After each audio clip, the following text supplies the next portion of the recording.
Well, happy Thursday. We're taking a live look right now over in Bradley. You can see some of that fog out in the distance, but that will give way to partly cloudy skies as we go through the rest of the day. Otherwise, we're starting off dry this morning. Doppler radar, once again, we're starting off under partly cloudy to mostly clear skies this morning. Doppler radar just picking up a little bit of ground clutter for right now. So we are looking pretty good, and we're also looking very warm. Our temperatures, we're starting off in the mid to upper 60s once again this morning. It's a little bit warmer than what we started off with yesterday morning.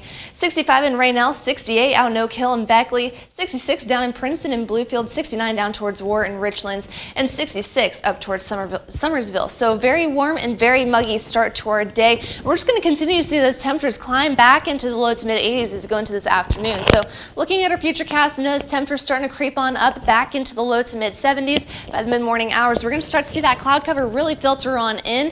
Then we're going to go into this afternoon. We're picking up those rain chances just a little bit. Those rain chances staying a little bit lower today compared to what we will see the next 2 days. Temperatures, though, once again, we're sitting in the low to mid 80s today. It's just a few scattered showers and thunderstorms going into this afternoon.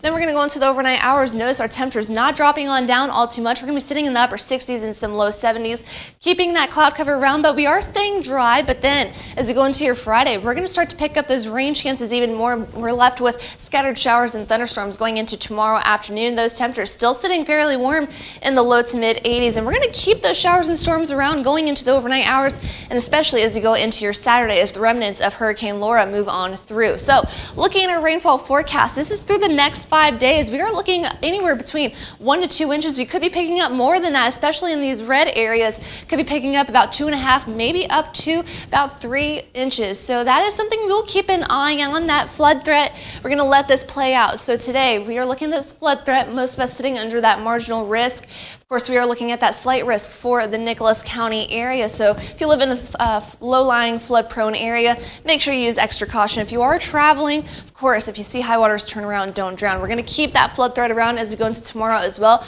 Most of us sitting under that marginal threat. Looks like our eastern counties look to be in the clear for the most part. That slight flood threat staying off to our west. And then we're going to go into your Saturday, and that's when everybody in our viewing area will start to see that slight flood threat. So we are looking at the potential for some localized flooding as we go into this weekend as Laura does pass on through. Now we're also looking at the severe weather outlook today. We are looking at that marginal risk for a good portion of our area. So want to be a little cautious of that. Some of these thunderstorms could turn on the stronger side, with the main threat, of course, being just some heavy downpours and that localized flooding, maybe some gusty winds. We're going to go into the day tomorrow, really not looking at a whole lot as far as severe weather goes. Most of us sitting under that lowest category with those general thunderstorms, that marginal threat staying off to our north. And then we're going to go into your Saturday, and then we start to see that marginal threat make its way back into our area. Of course, our main threats being that heavy rain, localized flooding. We could be looking at the potential for some gusty winds and possibly some small hail, if that.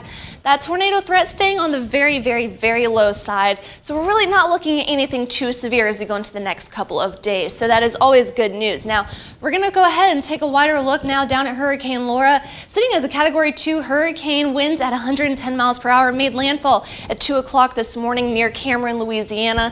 Has started to slow on, weaken just a little bit, and it'll continue to weaken as it goes through the rest of Louisiana and through the Mississippi Valley. Eventually, it'll lead into our area, leaving us with some heavy downpours and some gusty winds. So very devastating down there. Unfortunately, we are very lucky that we will not be seeing all that devastation here in southern West Virginia. So looking at that She's dog walking forecast, now we have bigs courtesy of Sandy Arthur this morning. We are giving it green pause for this morning, but we are going to be giving it yellow pause as those rain chances start to pick on up this afternoon. So looking at the next 7 days, we are going to keep those rain chances around, scattered showers and thunderstorms as you go through your Friday, keeping those showers and storms around for your Saturday before we start to dry things out. We're cooling things down back into the mid to upper 70s. Now